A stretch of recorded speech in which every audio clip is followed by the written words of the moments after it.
안녕하십니까. 황 작가의 책 읽기 오신 것을 환영합니다. 우리가 읽고 있는 책 이종찬 회고록 숲은 고요하지 않다. 네, 지금 민주정의당 창당 막점 막후 부분을 이어서 읽어가도록 하겠습니다.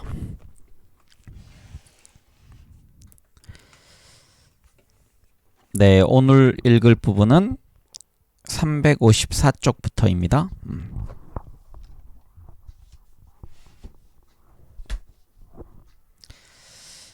네, 소제목은요. 난산 끝에 이루어진 중정 개편 작업이라고 되어 있습니다.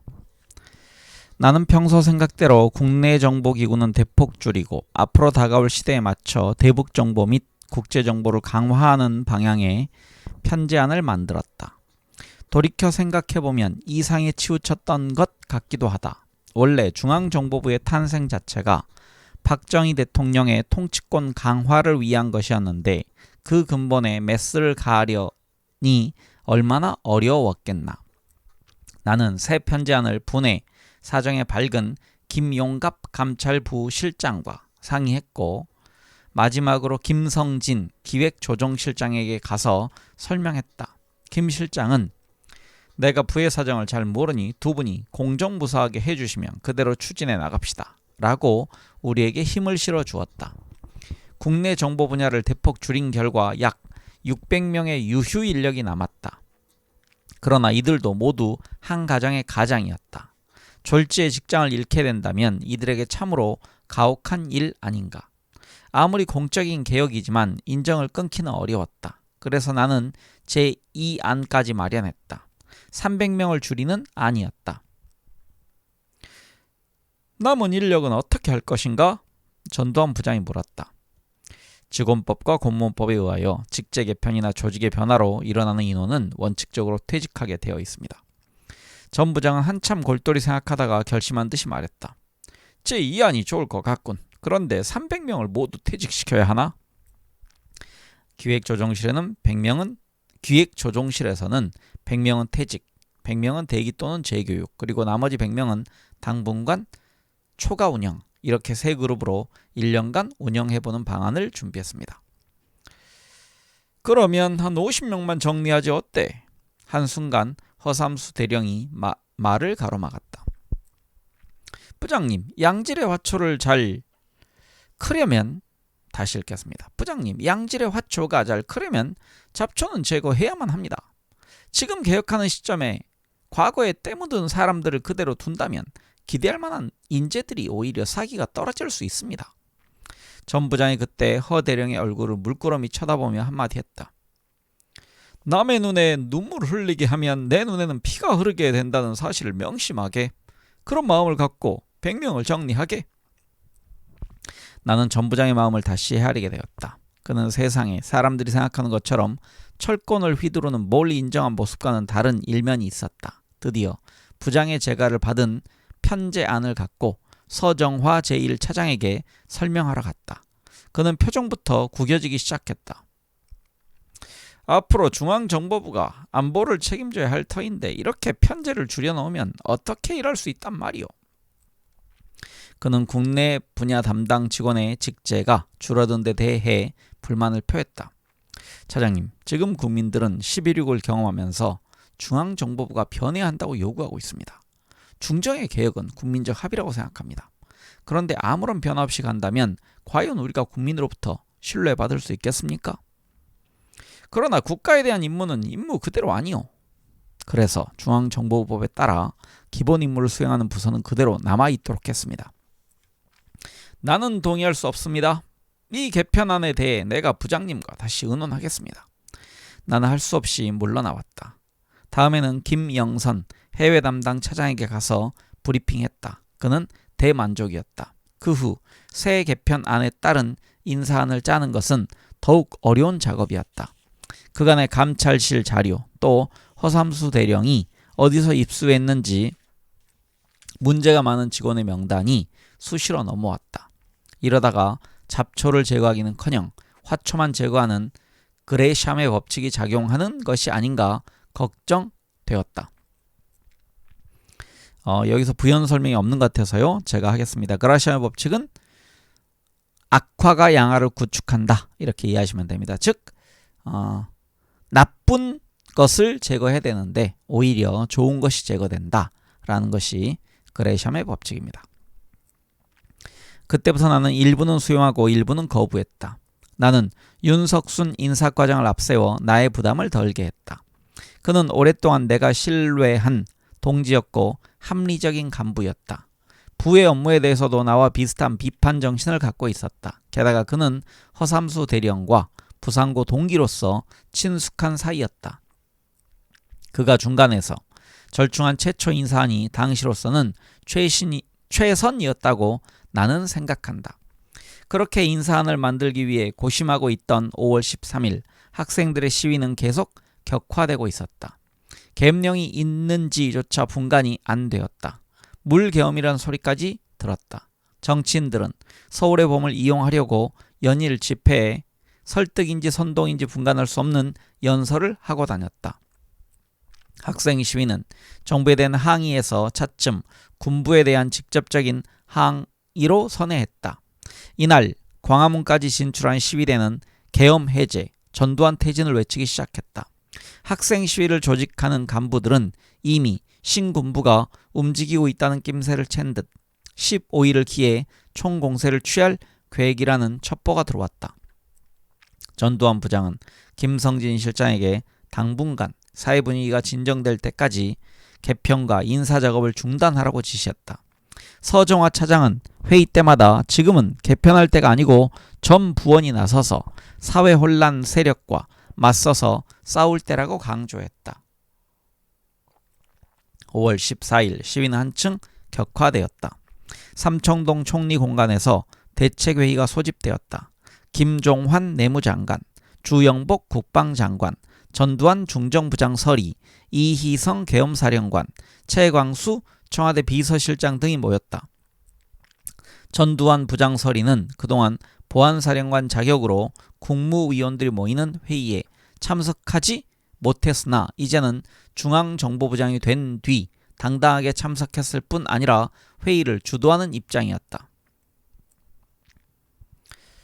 이대로 정부가 밀리면 사회 혼란은 걷잡을 수 없습니다. 대책을 강구해야 합니다.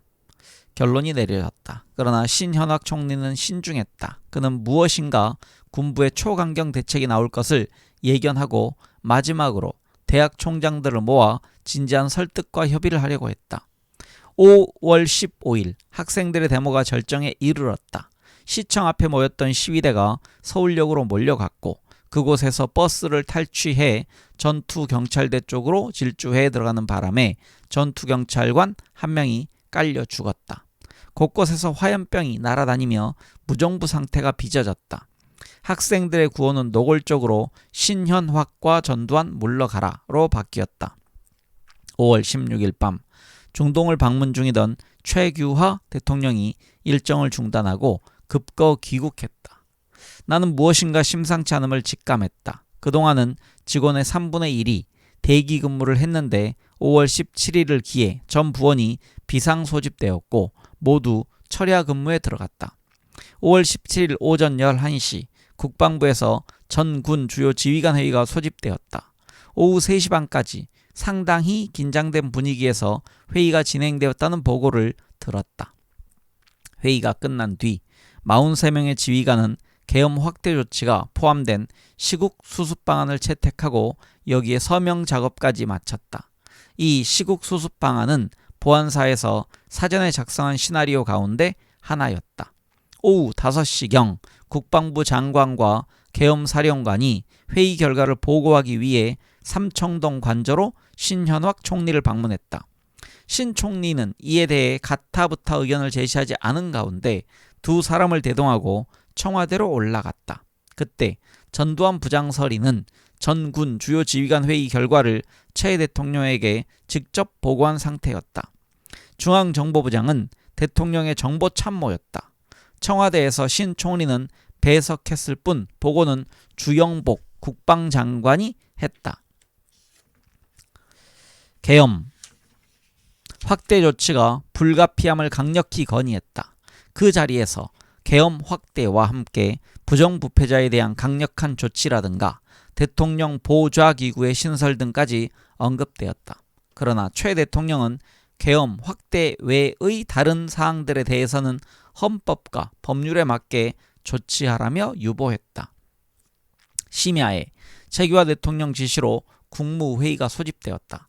계엄군과 삼엄한 경비 속에 다시 읽겠습니다. 계엄군의 삼엄한 경비 속에 국무회의 분위기는 어느 때보다 긴장되었다. 주영복 국방장관의 설명이 있었고 계엄 확대 실시는 즉각 결의되었다. 5월 18일 0시 기해 제주 지역까지 포함해 전국에 비상계엄이 선포되었다. 하지만 5월 17일 계엄 확대 조치는 국무회의에서 의결되기 전에 사실상 실행되었다. 보안사령부는 16일 정군 보안부대장 및 수사과장 회의를 소집했었다. 그 자리에서 수사과장들에게 18일 0시 기해 계엄이 전국적으로 확대된다는 사실이 통보되었고 검거 대상자 명단도 시달되었다. 계엄 확대를 알리는 방송이 나기 전에 미리 체포하라는 지시였다. 1212 때 전두환 합동수사본부장이 정승하 계엄사령관을 연행한 것과 같이 사후 결재였다. 또 합동수사본부 이학봉대령은 각 수사기관에 검거 임무를 미리 분담시켰다. 학생 주동자 체포는 경찰이 담당했다. 그러나 이화여대로 쫓아가 각 대학의 학생회장들을 모조리 연행하려 했으나 이미 정보가 샜다. 주목급은 모두 피신한 뒤였다. 국가의 정책 결정 과정 또는 정보기관의 업무에서 왜 결정적인 순간에 기밀이 누설될까? 나는 이런 일들이 모두 정부에 투명하지 못한 정책 결정 과정에 대한 일종의 저항이라고 생각했다. 김대중 자서전에 따르면 그도 사전에 그런 조치를 알고 있었으나 애써 피하지 않았다고 한다. 하여튼 권력형 부정부패자를 체포하는 임무는 보안사가 맡았다. 김종필, 이후락, 박종규, 김진만, 김치열, 오원철, 김종락, 장동운, 이세호 등이 연행되었다. 국기를 몰랑케 한 주목급 인사를 체포하는 일은 중앙정보부 담당이었다. 수사관들이 계엄사 헌병을 앞세워 김대중, 예춘호, 문익환, 김동길, 임명진, 고은, 리영희 등을 각각 집에서 체포했다. 5월 18일 아침 구내식당에서 아침 식사를 하다가 김근수 보안수사국장을 만났다. 나는 지난 간부 정리 인사에서 그를 보호했다. 그는 수사를 전공했지만 누구보다도 합리적이었다. 그의 말이 나를 긴장시켰다. 김영삼은 놔두고 김대중만 저렇게 잡아들이면 전라도에서 반발해 항의 소동이 일어날 터인데 걱정입니다. 그의 판단은 정확했다. 전국적으로 휴교령이 내려졌지만 전남대학교에서는 그날 아침에도 학생들이 학교에 들어가려다 공수부대원들의 제지를 받았다. 옹기종기 모여선 학생들에게 군인들은 해산하라고 지시했지만 이에 아랑곳하지 않고 학생들이 점점 더 모이기 시작했다. 광주의 비극은 이렇게 나비의 날개짓처럼 시작되었다. 그것이 폭풍으로 바뀔 줄은 아무도 몰랐다. 5월 29일 나는 중단되었던 개편안을 다시 들고 전 부장을 따라 청와대로 갔다. 대통령실에는 최규하 대통령과 최광수 비서실장만 있었다. 나는 가지고 간 소형 차트를 대통령 앞에 펼쳐놓고 하나씩 설명했다. 개편 브리핑은 간단하게 끝나지 않았다. 최 대통령은 공무원 출신이기 때문인지 국이 아니라 과 단위까지 구체적인 임무를 모두 들으려 했다. 다행히 나는 15년간이나 중앙정보부의 물을 먹어서 국내, 국외, 대공, 보안수사 및 행정, 인사부서까지 모두 순환했던 관계로 비교적 상세하게 설명할 수 있었다. 최규하 대통령은 별반 이의를 제기하지 않았다. 대통령의 지시로 해외 공작국의 이름만 섭외국으로 고치기로 하고 재가를 받았다. 대통령이 재가한 편제에 따라 인사안을 마련했다.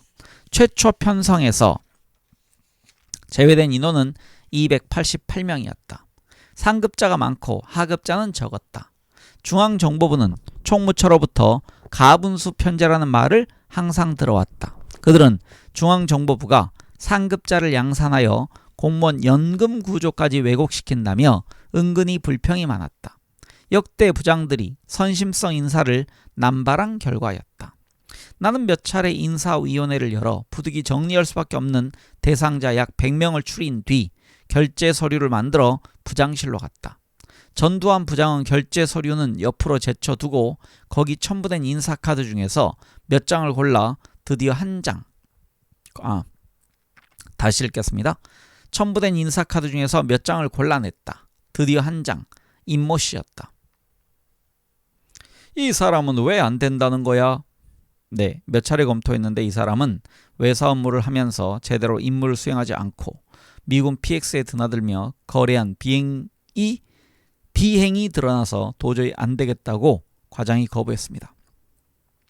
이 사람 누가 추천해서 부원이 된 줄 알아? 그는 전 부장과 고교 동기로서 전 부장이 인사과장 시절에 입사시킨 직원이었다. 초기에는 업무에 열심이었지만 나이가 들면서 주변으로부터 사욕에 치우친다는 평판을 받고 있었다. 기록카드에는 버젓이 추천인 전두환으로 되어 있었다.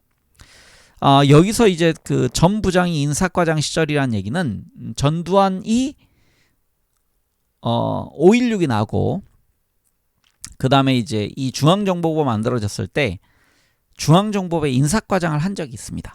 군인 신분으로. 그래서 지금 인사과장 시절이 언급됩니다.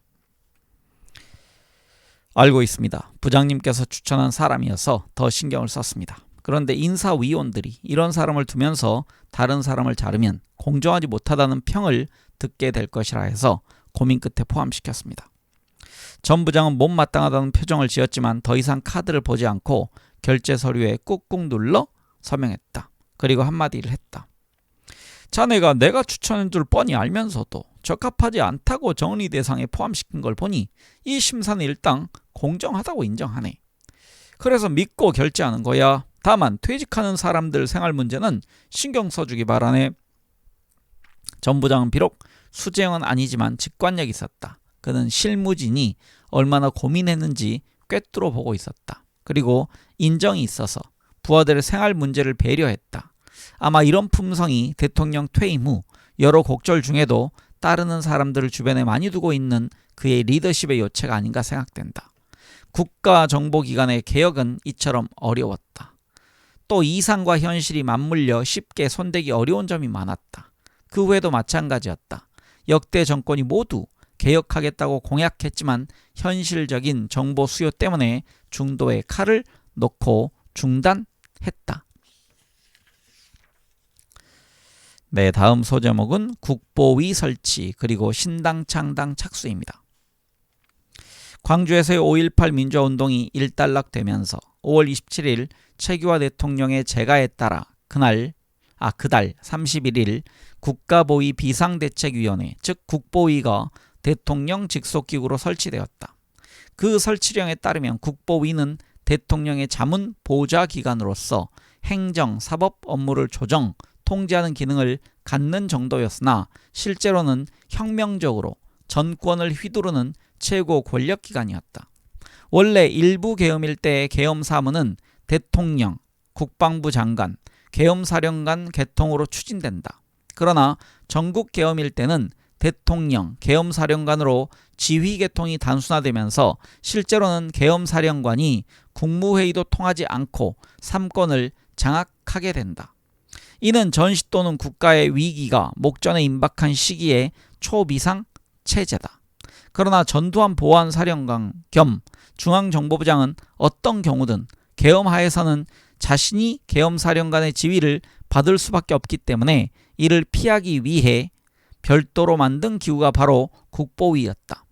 계엄사령관은 계엄군의 지휘 통제만을 맡고 계엄하에서 정치, 경제, 사회 전반에 걸친 개혁은 이 기구가 맡는 방식이었다. 그는 이런 기구를 합법적으로 설치하기 위해 사전에 김영균 전 법무감, 육사 11기를 불러 법률적 근거를 마련하라고 의뢰했었다. 김 전 법무감이 원용한 사람 이름이 아니고 원용했다는 얘기는 원본으로부터 가져와서 사용했다는 얘기입니다. 다시 읽겠습니다. 김 전 법무감이 원용한 국보위 설치 근거는 계엄법 제9조 계엄 실시에 관한 지휘감독, 제11조 계엄사령관의 관장사항, 제12조 계엄지역 내의 행정사법기관 지휘감독권, 정부조직법 제5조 부속기관 설치 등이었다. 하지만 그 근거가 무엇이든 목적은 하나, 즉 전두환 장군이 전권을 장악하는 것이었다. 1980년 5월 31일 삼청동에 국보위 사무실이 개설되자 그곳이 권력의 중심이 되었다. 우선 기자들이 몰리고 매일 사람이 들끓었다. 국보위는 혁명적인 조치들을 잇따라 내놓았다. 부패 척결을 명분으로 정치인과 고위공직자들에게 메스를 가했다. 그 여세를 몰아 야당과 제야 정치인들도 구속했다. 또 사회학을 일소한다는 명분 아래 깡패, 조직폭력배, 각종 범죄자들을 삼청교육대에 수용해 강제로 교화 훈련을 시켰고 과외를 금지하는 등 극단적인 조치도 취했다. 전 장군은 이 같은 조치의 배후에서 서서히 집권 준비에 착수한 것으로 보였다. 집권 시나리오의 최우선은 개헌 작업이었다. 사실 유신헌법은 더 이상 지탱할 명분도 실리도 없었다. 두 번째는 기성 정치인들을 묶기 위한 정치풍토쇄신법을 준비하면서 새로운 정당을 만드는 작업이었다. 그때나 지금이나 전두환, 노태우 전 대통령과 신군부 인사들은 하나같이 당초에 집권할 의사가 없었으나 운명처럼 정권을 맡을 수밖에 없었다. 또는 국난을 극복하기 위해 부득이 정권을 맡지 않을 수 없었다고 말하고 있지만 나는 이런 말이 사리에 맞지 않는다고 생각한다. 앞에서 언급한 집권 시나리오가 당시 그들의 의중을 분명히 보여준다. 우리는 분명히 집권할 의사도 욕망도 갖고 있었다. 그때 권력을 맡을 만큼 준비된 사람이나 다시 읽겠습니다. 글이 조금 제가 생각한 거하고 달라서요. 우리는 분명히 집권할 의사도 욕망도 갖고 있었다. 그때 권력을 맡을 만큼 준비된 세력이나 인물이 없었다. 우리가 맡는 것이 당연했다. 이해됩니다. 차라리 이렇게 솔직하게 말하는 것이 당당하지 않았을까. 사실 랠프 클러프도 박정희 대통령 이후 정권을 인수할 능력을 가진 집단 가운데 야당을 포함시키지 않았다. 그만큼 야당은 집권 준비가 되어 있지 않았던 것이 사실이다. 네, 다음 소제목은 새 정당을 만드는 태스크포스에 불려가다입니다. 7월 3일 아침 나는 삼청동에 있는 국보위로 전두환 상임위원장에게 불려갔다.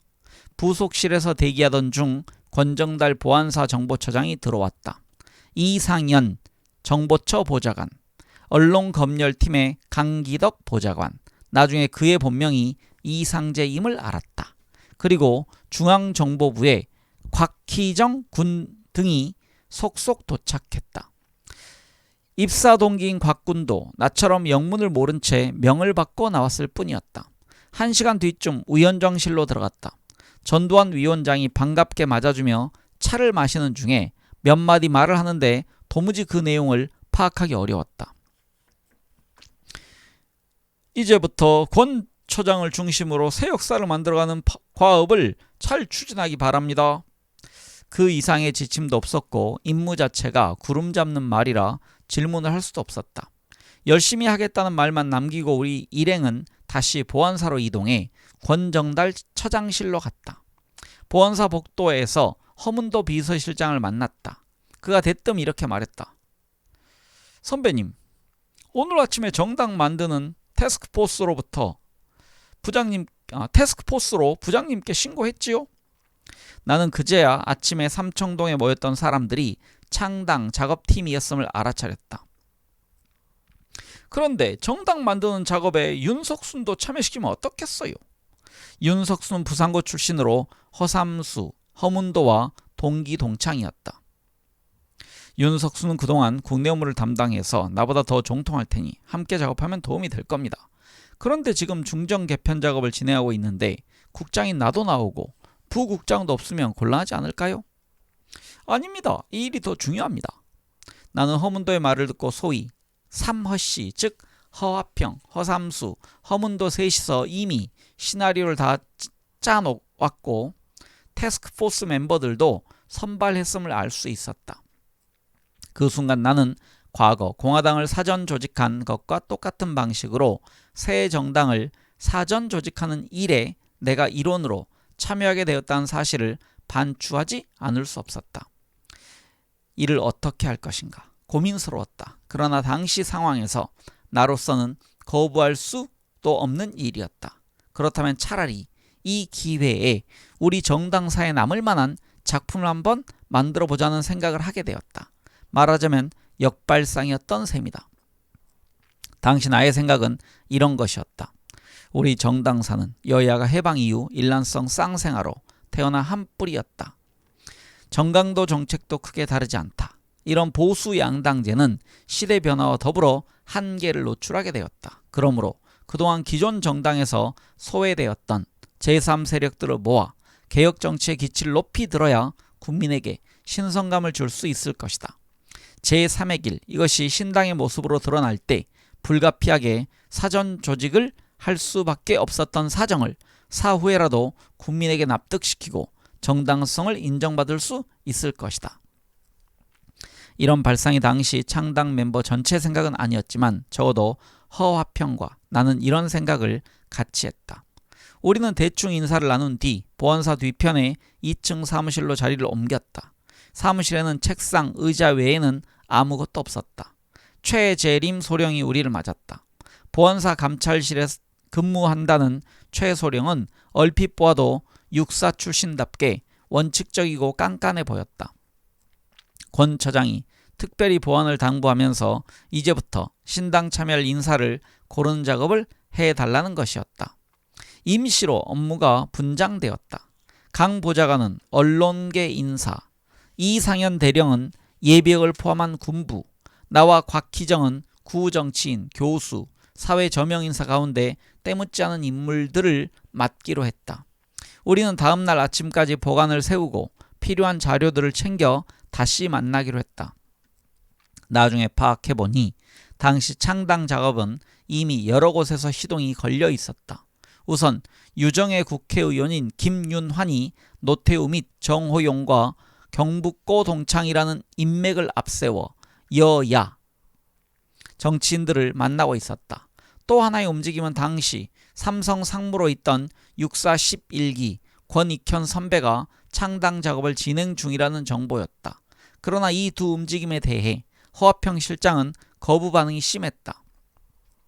두 사람 모두 구시대의 정치권이나 재벌에 밀착해 있기 때문에 진실성이 없다는 것이었다. 지금 새 시대를 열어가는데 이런 인물들이 앞에서 날뛰면 이미지가 크게 손상됩니다. 허화평은 단호했다. 그는 우리가 이런 사람들과 접촉하거나 협조받을 생각하지 말고 독자적으로 순수성을 갖고 작업해 나가야 한다고 강조했다. 그는 이미 나의 제3세력론에 찬동하고 있었다. 다음날 아침 나는 윤석순에게 어제 있었던 일을 알리며 같이 작업하자고 했다. 그는 이미 내용을 알고 있었다. 전날 밤 허문도에게서 통보를 받았다는 것이다. 오후에 보안사로 윤 부국장을 데리러 갔다. 일행을 소개하고 다시 읽겠습니다. 오후에 보안사로 윤 부국장을 데리고 갔다. 일행을 소개하고 작업 문제를 협의했다. 어떤 지침도 없었다. 모두 알아서 하라는 것이었다. 강 보좌관은 약간 귀찮다는 듯 언론계 임명록을 갖다 놓고 거기서 골라 명단을 줄줄 써내려갔다. 언론계 인물을 많이 알고 있는 것 같았다. 그리고 국회의원 명단, 연감의 임명사전 등을 함께 살피고 한 사람 한 사람씩 거명해 가면서 작업하려 했지만 그것도 엄청난 시간이 소요되는 일이었다. 불가피하게 각자 명단을 작성한 뒤 마지막에 함께 검토해 결정하기로 방법을 바꿨다. 10여 명의 명단을 작성했을 때였을까? 우리가 접촉할 대상을 만났을 때 막연히 새 역사를 창조하자는 수준으로는 말이 통할 것 같지 않다는 생각이 들었다. 새 정당의 이념과 정강정책 정도는 먼저 정리되어야 할 것 같았다. 이것이 선결 과제였다. 그러던 어느 날 정구호 경향신문 편집국장이 연구보고서를 들고 권정달 차장방으로 찾아왔다. 그는 전두환 사령관의 요청으로 무엇인가 작업을 했는데 그 결과를 보고하려 했더니 권 처장과 의논의 결론을 낸 뒤 종합보고하라는 지시를 받았다고 했다. 권 처장은 나에게 정 국장을 함께 만날 것을 요청했다. 대구의 경북 사대부고 출신인 정구호는 언론계에서 전두환의 직계로 알려져 있었다. 그의 보고서 주제는 민족복지국가였다. 나는 일견 이런 방향이 제3의 길이 될 수 있을까 가늠해봤다. 우리가 새로운 나라를 건설할 브랜드는 민족복지국가여야 합니다. 지금까지 한국 정치에서 가장 취약한 부분이 민족 문제였습니다. 그래서 미국의 식민지라는 게 젊은이들의 평가입니다. 또 한 가지 박정희 대통령도 말기에 경제발전에 수반할 만큼의 복지 혜택이 있어야 한다는 점에 착안했습니다. 그래서 몇 가지 복지 시책을 내놓았지만 실현을 못 보고 서거했습니다. 앞으로의 정부는 이 두 가지 문제를 우선적으로 해결해야 새 시대의 이미지에 부합할 겁니다. 그러나 권 처장은 그의 면전에서 핀잔 주듯 말했다. 자꾸 민족 하면서 그걸 너무 앞세우지 마세요. 그렇다고 그냥 복지국가 건설이라고 말할 수 없지 않아요? 내가 정 국장을 거들었다. 그렇게 합시다. 이렇게 합시다. 민주복지국가라고 말이지요. 권 처장은 정구의 보고서에서 민족복지국가 건설이라는 용어가 나오는 구절마다 사인펜으로 민족을 민주로 둔갑시켰다. 어때요? 말 되지 않아요? 이걸 좀 더 보강해서 하나 만들어주세요. 며칠 후 정구호가 보완한 연구보고서가 전두환 사령관에게 전해졌고 결국 민주복지국가 건설이라는 구호가 채택되었다. 그러나 구체적인 정책이 정리되지 않아 이것은 아직 구호성 슬로건에 불과했다. 이런 과정을 지켜보면서 나는 당의 근본 이념과 정책이 중요하다는 사실을 절감했다.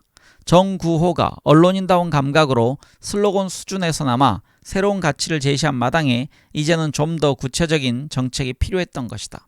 그렇다면 가장 시급한 일은 단순히 새 정당에 참여할 인사를 찾는 것이 아니라 이 같은 당의 이념 작업을 함께할 인사를 찾는 것이었다.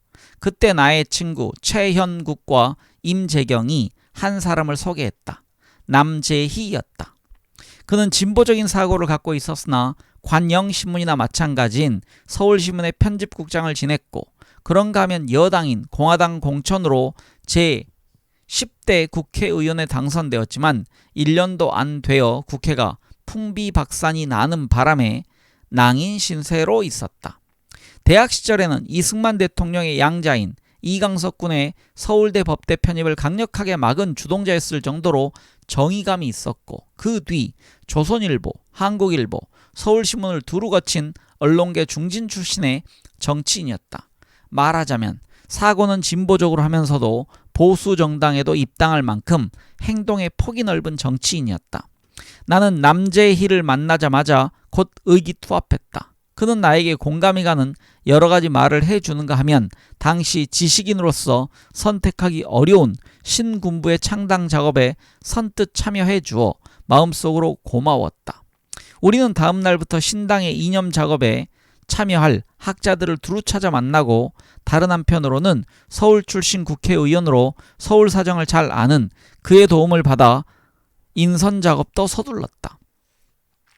네, 다음 소제목은 준비된 개헌 작업입니다. 7월 15일 보안사 사무실에서 조직책 명단 작업을 하던 중에 허삼수 대령으로부터 만나자는 연락이 왔다. 그의 안내로 사령관실로 갔다. 마침 전두환 사령관 주재로 회의가 소집되어 있었다. 정도영 장군, 권정달, 허합평, 이학봉 대령 등이 앉아 있었고 거기에 허삼수가 나를 안내해 들어간 것이다. 전 사령관이 노 장군은 어떻게 되었나 하고 묻자 허삼수가 곧 온다고 보고했다. 그 당시 가장 막강한 권한의 전두환 보안사령관이 노태우 장군이 도착할 때까지 기다리라 라고 지시하는 바람에 우리는 한동안 멍하니 기다렸다.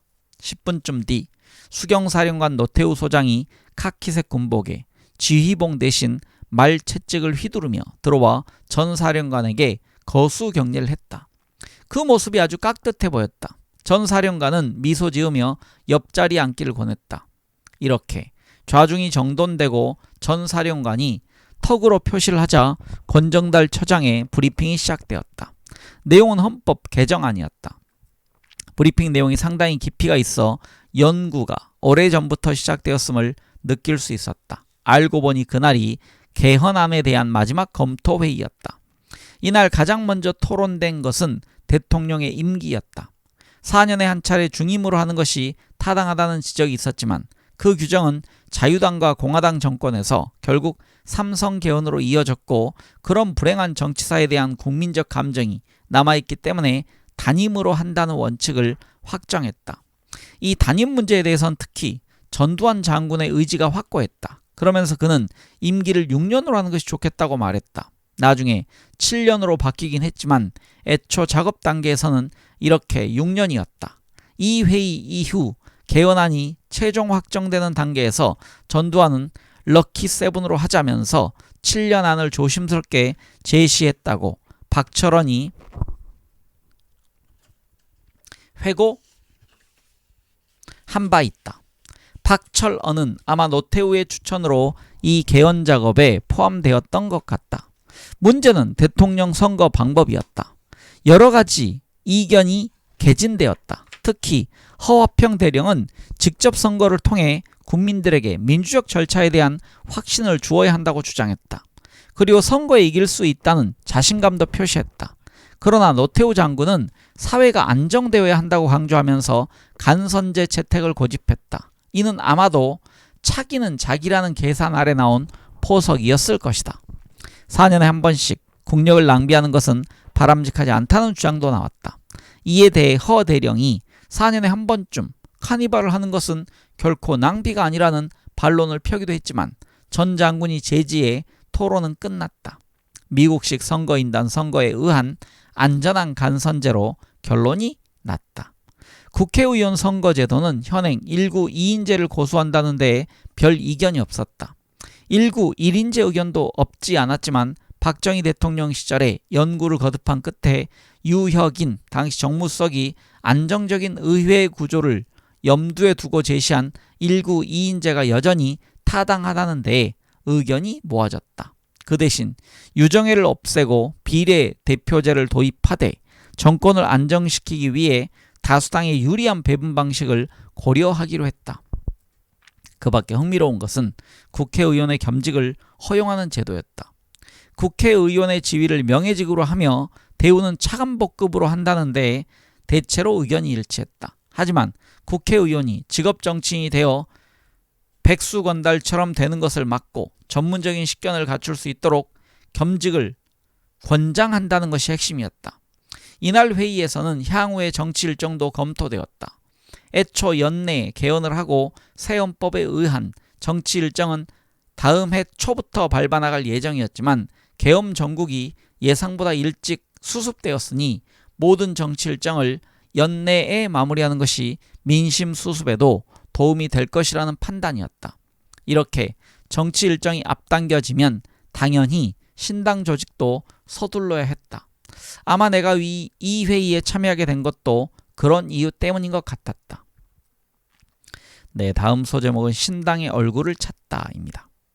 창당 태스크포스에서는 우선 새로운 정당은 창조적 민족주의를 표방하고 사회개혁에 대한 강력한 의지를 담아야 하며 정당의 조직과 정강정책에도 이 같은 의지를 반영해 색깔을 분명히 해야 한다는 쪽으로 의견이 모아졌다. 여기서는 나와 허화평 대령의 의견이 맞아떨어졌다. 전두환 장군은 조직 작업에서 가장 관심을 두어야 할 지역이 서울과 전라도라고 강조하기도 했다. 나는 이런 과정을 지켜보면서 전두환 장군이 국보위 상임위원장으로 진출하기 이전부터 이미 정권을 구상했음을 확신하게 되었다. 7월 24일 김재규의 사형이 집행되었다. 그리고 5.18 민주화운동도 일단락되어 사회는 전반적으로 무겁지만 평온을 되찾았다. 전두환 장군은 유학성 장군을 후임 중앙정보부장으로 추천해 임명토록 하면서 그 자신은 국보위 상임위원장으로서 국정에 전념하기로 했다. 이런 분위기 속에서 신당 창당팀은 가속 페달을 밟았다. 먼저 공화당 처리 문제를 검토했다. 제1안, 공화당을 해체하지 않고 이를 모체로 신당을 창당하는 안과 제2안, 공화당까지 해체하고 완전 백지에서 여야 정당을 창당하는 안, 두 가지가 검토되었다. 나는 개혁 의지를 뚜렷하게 담기 위해서는 창당 작업이 다소 어렵다 하더라도 처음부터 새 수를 새 부대에 담아 새로 시작하는 편이 공히 명분과 실리가 있다고 주장했다. 여러 가지 논의 끝에 제2안을 채택했다. 그러나 공화당 사무국을 그대로 이용하고 훈련된 당뇨들을 영입하기로 했다. 창당 과정에서 노태우 장군은 김창근을 강력하게 추천했다. 그는 김창근에 대해 금진호와 절친한 사이로 학식과 행동이 겸비된 정치인이라고 칭찬했다. 아마 사전에 만나보고 말하는 것 같았다. 그러나 나는 그런 사람은 부적격이라고 반대했다. 김창근은 당초 JP파였다가 4인 체제로 넘어갔는데 세상이 바뀌니 다시 JP에게 돌아간 권력지향적 인물 아닙니까? 이제 다시 금진호 씨를 앞세워서 접근하고 있다고 합니다. 그렇게 권력에 따라 움직이는 사람을 기용하는 건 새정치가 아닙니다. 이런 주장에 따라 그는 창당 과정에서 제외되었다. 내 판단은 빗나가지 않았다.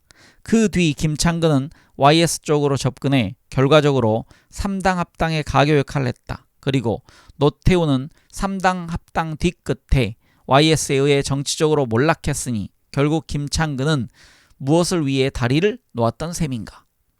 이런 인선 과정에서 남재희와 나는 과거 제야 세력을 포용해야 한다는데 의견을 같이 했다.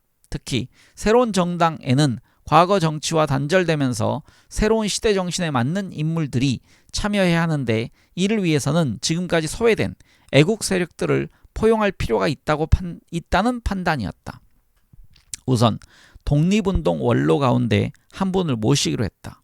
아주 자연스럽게 의열단 활동으로 오랜 기간 옥고를 치른 유석현 선생으로 압축되었다. 그분은 비록 80대 노인이지만 우리에게 좋은 지도 노선을 제시할 것이라고 믿었다. 그분은 20대에 베이징의 우리 집에 와 있으면서 할아버지와도 의기투합했던 투사였다. 8월 1일 오후 2시 나는 규창 숙부를 앞세워 사직동 근처 여관에 자리 잡고 있는 유 선생을 찾아뵈었다. 인사를 나누고 몇 가지 안부를 전한 다음 나는 정색하고 말씀드렸다. 이번에 저희가 새 정치를 하고자 신당을 창당하기로 했습니다. 진부한 정객들을 청산하고 새 시대에 맞는 새 인물들을 각계에서 모시려 합니다. 그래서 선생님을 모시기로 했습니다. 아니 이 사람아, 나는 일본놈 세상에서도 요시차리고 자유당 때도 요시차리고 박정희 때도 요시차리였는데 이제 와서 내가 무슨 쓸모 있겠는가? 바로 그 점 때문에 모시려는 겁니다. 늦게나마 역사를 바로잡는 게 필요하기 때문에 과거의 잘못된 요시차를 저희는 소중하게 생각합니다. 이렇게 해서 유석현 선생을 창당 발기인으로 모시게 되었다. 이 사실이 공표되면 국민들은 신선감을 느낄 것으로 확신했다. 8월 6일 오후 5시 남재희를 만나 서울지역 조직책 문제를 의논했다. 그가 가장 역점을 두는 것은 종로였다. 종로는 우리나라 정치 1번지이고 우리 정치사의 상징이라고 강조했다. 역대로 이승만, 장면, 윤보선, 유진호, 박순천, 거물들만 나온 것입니다. 남재희는 이렇게 강조하면서 남북 적시자회담 대표로 국민에게 많이 부각된 이범석 대사를 고려해보라고 추천했다. 그는 이북 출신이어서 표를 모으는 데에도 유리하다고 덧붙였다. 그러면서 나름대로 서울지역 구도를 가상해 여러 인물을 첨거했다. 김정예, 윤길중, 오유방, 이세기, 윤식, 노재봉, 이태섭 등이었다. 남재희는 나에게 서울 우성 지명도가 높아야 당선 가능하다는 점을 강조했다. 그 후 창당 과정에서 상당수가 남제이의 추천대로 공천되었다. 창당 작업 중 전두환 사령관에게 지금까지 진행된 명단에 대한 중간 보고를 했다. 내가 정리한 명단에는 옛 신민당의 유한열, 박일, 정대철, 이기택, 최문식, 한영수, 박용만, 조윤영, 옛 공화당의 정래혁, 김유탁,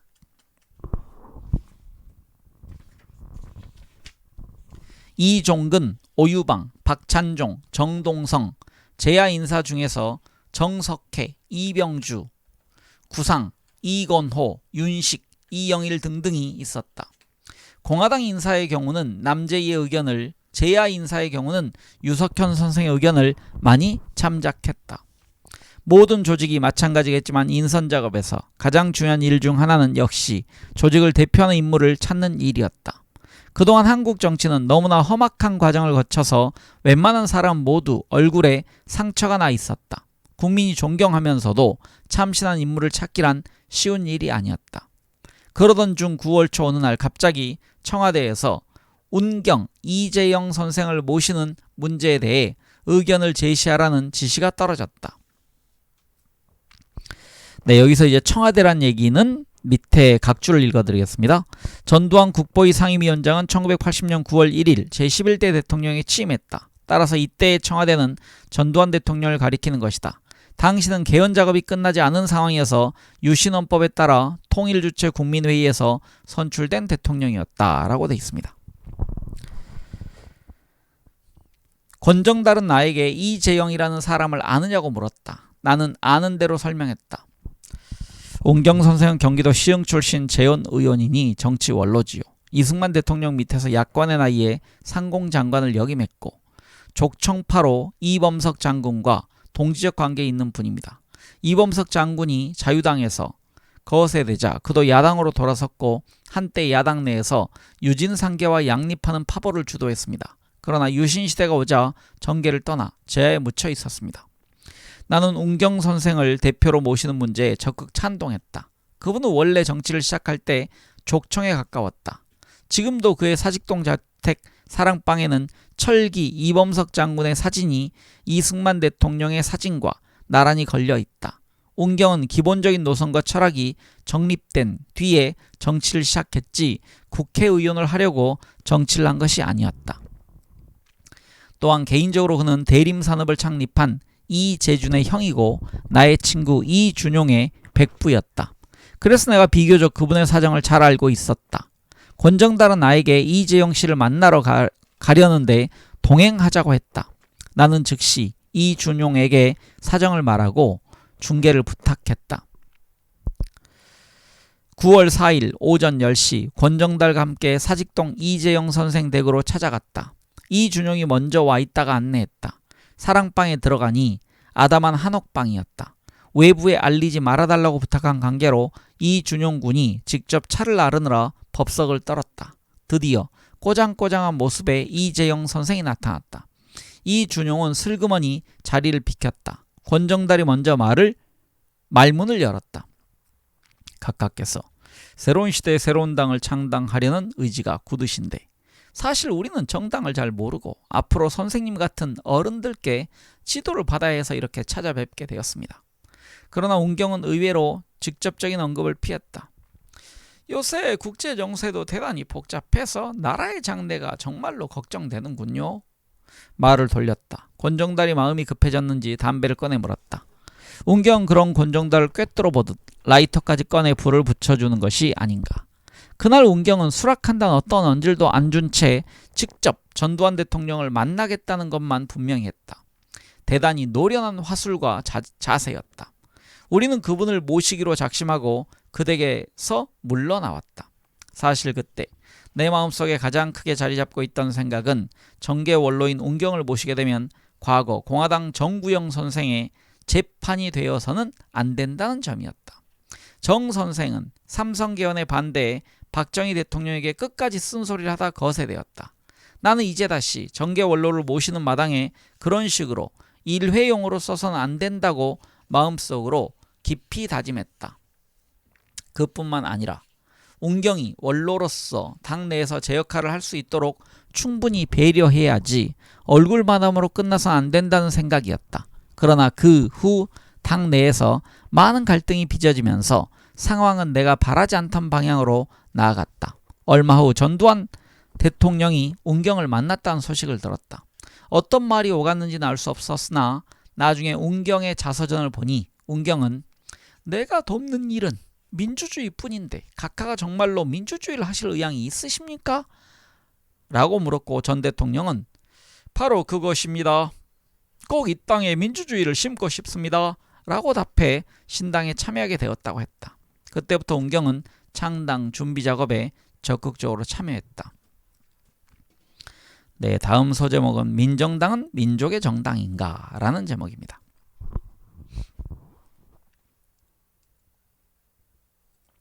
신당 창당에서 가장 중요한 것은 당의 이념과 정강정책이다. 이 부분을 대부분의 정치인들은 당의 액세서리 정도로 인식하지만 사실은 가장 중요한 중추다. 정당을 왜 하는가? 정치 철학을 구현하는 것 아닌가? 나는 듣기 좋은 용어로 덧칠된 이념은 더 이상 용인되어서는 안 된다고 보았다. 이 기회에 더욱 근본적인 이념을 정립해야겠다는 생각이었다. 그래서 그해 9월 중순 이후에 많은 분과 대화를 나누었다. 우리 사회에서 그래도 보편적인 공감대를 이룰 수 있는 분들은 모셔야 기탄 없는 지도와 충원을 다시 읽겠습니다. 우리 사회에서 그래도 보편적인 공감대를 이룰 수 있는 분들을 모셔서 기탄 없는 지도와 충원을 구했다. 그렇게 개별적으로 또는 남재희와 함께 두셋이 어울려 만난 분들은 대부분 당대의 시대정신을 꿰뚫는 양심적 지식인들이었다. 그 중에는 당연히 보수도 있고 진보도 있었다. 양심적인 원로가 있었는가 하면 패기 넘치는 신진 정치학자도 있었다. 각자 생각의 출발점은 달랐지만 요체는 박정희가 남긴 부의 유산을 극복하면서 동시에 새 시대의 과제에 적극 대처해야 한다는 것이었다. 여기서 부의 유산이란 건 부유할 때 부자가 아니고요. 그 부패할 때 부자입니다. 민주화, 복지와 통합 등이 주로 언급된 키워드였다. 나는 창당 과정에 그들이 모두 참여하기를 희망했고 정책연구 자문위원 등으로 모시고 싶었다. 그러나 대부분 조언과 아이디어만 제공할 뿐 일선에 나서기를 고사했다. 결국 그들의 자문을 바탕으로 남재희 의원과 김종인, 배성동 교수 그리고 공화당 사무국에서 훈련받은 이진 의원 등이 힘을 합쳐 민정당 최초의 정강과 정책을 성안했다. 마침내 5가지 정강으로 민족, 민주, 정의, 복지, 평화통일의 노선을 내걸었다. 그 다음에 이를 바탕으로 10가지 기본 정책을 다듬었다. 이런 작업을 진행하면서 남재희, 김종인, 거기에 나까지 포함해 모두가 이데올로기적으로 특별히 편향되지 않았고 민족 정신이나 민주적 소양에서도 크게 문제될 것이 없었기 때문에 양심적 지식인들에게 호응을 받을 수 있었던 것이 아닐까 생각해봤다. 당의 이념과 정강정책이 어느 정도 정리된 상태에서 어느 날 잠복하고 있던 복병이 다시 출현했다. 당의 5대 강령 가운데 민족 문제에 이의가 제기된 것이다. 이것은 사실 새로운 문제는 아니었다. 신당 창당의 조직을 총괄하고 있던 권정달도 우리 작업과는 별도로 소그룹을 두고 강령 작업을 했던 것 같다. 거기에 총대를 맨 주인공이 배성동 서울대 교수였다. 민족 문제는 굳이 당 강령에 넣지 않아도 민주주의나 통일 문제에 모두 배어 있습니다. 넣는다면 오히려 다른 오해를 불러일으킬 수 있습니다. 다른 오해란 무엇이지요? 꼭 찍어서 말하기 어렵지만 과도한 국가주의로 오해받을 수도 있습니다. 그의 말은 파시즘으로 오해될 수 있다는 것 같았다. 이에 대해 남재희는 못마땅하지만 논쟁을 피하려는 듯 이의를 제기하지 않았다. 결국 내가 나설 수밖에 없었다. 나는 양보하지 못하겠어요. 우리가 민족 문제를 소홀히 다루면 신당 창당은 뭐 때문에 합니까? 해방 후의 한민당이나 그 후에 자유당 또는 우리가 거부한 공화당과 무엇이 확연히 구분됩니까? 지금 젊은이들은 자주라든가 외세 문제에 민감하지 않아요? 적어도 국민 정서에 맞는 정치를 하려면 당연히 민족 문제에 대해 우리 나름의 정리를 해놓아야 합니다. 너무 강경하게 말했는지 그는 더 이상 말을 하지 않았다. 그러나 나의 주장에 반대하는 것이 분명했다. 다시 한번 우리의 자세를 가다듬기 위해 원로들까지 포함된 전체 회의에서 이 문제를 짚고 넘어갑시다. 다음날 아침 창당 준비팀의 조찬 회의에서 이 문제가 다시 제기되었다. 운경은 눈을 지그시 감고 있다가 확실하게 결론을 내렸다. 현재 만들어진 당의 강령과 정책이 모든 의견을 잘 종합해서 만들어졌다고 생각합니다. 그대로 채택하고 창당대회에 내놓읍시다. 그 후 유석현 선생의 방에 들렀더니 송지영, 이건호, 최호진, 윤길중 선생 등이 계셨다. 그분들도 어떤 경로인지는 몰라도 우리가 논쟁했던 문제들을 이미 알고 있었다. 민족 문제를 소홀히 다루면 안 됩니다. 민주주의라고 말하면 서양에서 공부한 사람들은 거부 반응을 일으킬지도 모르지요. 그러나 근본이 없으니 민주주의도 뿌리가 흔들리는 거예요. 한국 정치에는 너무 현실주의가 흐르고 있어요. 국민을 일깨워주는 정신적 지주가 없어요. 이런 게 모두 이승만 정권 때부터 잘못된 거예요. 계속 밀고 나가세요. 그분들은 이구동성으로 나에게 용기를 주었다. 원래 이 신당은 계엄령하에서 헌정질서가 중단된 가운데 태어난 것이기에 태생적 한계를 안고 있었다. 그러나 우리의 창당이 일각에서나마 국민적 호응을 얻었다면 그것은 신당이 구정치의 진흙밭에서 시작한 것이 아니라 소외되었던 독립운동 세력을 모시고 각 정파를 초월해 영입작업을 전개했기 때문일 것이다. 또 우리 스스로 정통성 문제로 고민했기에 사후에라도 우리 정치의 근본 이념부터 정리하고자 한 것이 국민들에게 새로운 정당의 모습으로 받아들여질 수 있었을 것이다. 그동안 새 정당의 이념을 둘러싸고 복잡 미묘한 갈등이 있었던 것이 사실이다. 우선 전두환 대통령이 일관되게 강조해온 것은 민주복지국가 건설과 정의사회 구현이라는 두 기둥이었다. 이를 풀어 민주, 복지, 정의, 통일의 4대 목표가 설정되었다. 이렇게 처음에는 민족이라는 주체의 표시가 어디에도 없었다. 다만 민족의 자존과 긍지, 민족 정기라는 말로 얼버무려 놓았을 뿐이었다. 그러나 과거와 똑같은 이념으로 뭉친다면 국회를 해산하고 원래 있던 정당의 활동까지 정지시켜가면서 새 정당을 만드는 명분을 과연 어디에서 찾을 수 있을 것일까? 이러한 혁명적 단절과 새로운 출발을 설명할 수 있는 이념을 왜 무시하는 것일까? 우리가 유석현 선생과 같은 독립운동가를 모시고 각 정파를 초월한 새 정치를 강조한 것은 무엇인가? 다른 역사적 의미를 부여하기 위해서였다. 그는 해방 이후 좌우 사상이 대립할 때 민족적 대동단결을 위해 좌우 합작운동에 참여했던 분이다. 또 송지영 선생은 단독정부 수립이 민족 분단을 초래한다는 생각에서 1948년 소장학자 108명의 서명을 받아 남북협상을 적극 지지했고 4.19 후에는 민족일보에 투신해 5.16 후 사형 선고까지 받았던 분이다. 이런 분들을 모시고 판에 박은 주장을 되풀이하는 것은 신당의 이미지에도 맞지 않는 일이었다. 민족을 넣느냐 빼느냐의 첨예한 논쟁에서 신군부의 의견도 내면적으로 갈렸다. 허화평, 허삼수, 허문도는 넣자고 주장했고 좀 더 현실적인 권정달은 빼자는 쪽이었다. 그러나 당대표로 옹립된 이재형과 정당정책의 실무 작업을 한 남재희가 모두 나의 편을 들어 민족 문제를 빼고는 새 정당을 세울 명분이 없다는 쪽으로 의견이 모아졌다. 네, 이 지금 7장의 정의당 창당 막전 마크가 아주 깁니다. 그래서 두 번째까지 제가 읽었고요. 이제 세 번째 부분을 다음 시간에 읽어가도록 하겠습니다. 네, 함께 독서해 주신 많은 분들 감사드립니다. 편한 하루 보내십시오.